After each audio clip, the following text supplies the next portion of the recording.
Assessore Marta Dalla Vecchia, Europa in Prato è iniziata, avete fatto il taglio del nastro e appunto avete anche fatto delle premiazioni alle migliori bancarelle. Sì, 10ª edizione di questo mercato europeo davvero atteso, io credo ormai noto in tutto il Veneto, nel senso che le persone chiedono quando è, ormai hanno imparato che appunto prima nel weekend del 1° di maggio arrivano da tutta la regione e trovano bancarelle davvero eccezionali, oltre che la possibilità di mangiare cibi un po' da tutta Europa, ma direi ormai cibi che provengono da tutto il mondo, perché ormai questo è un mercato mondiale più che europeo, quindi un'occasione per venire a Padova, per visitare Padova e una location che è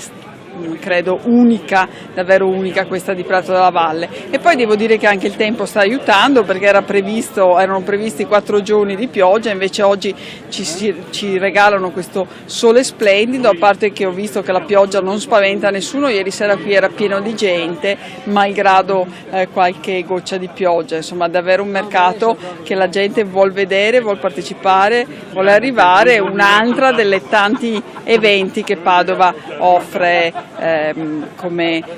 modo di promozionare il proprio territorio. Infatti dopo la maratona di Sant'Antonio arriva anche questo evento che porta parecchi turisti a Padova. Sì, questi sono anche giorni di grandi passaggi, sappiamo che tanti turisti polacchi stanno passando per Padova di ritorno da Roma, poi comunque ci sono stati 2 weekend, quello del 25 aprile, adesso ci sarà il weekend del 1° maggio, devo dire che anche durante il weekend di Pasqua davvero tanti turisti sono passati per Padova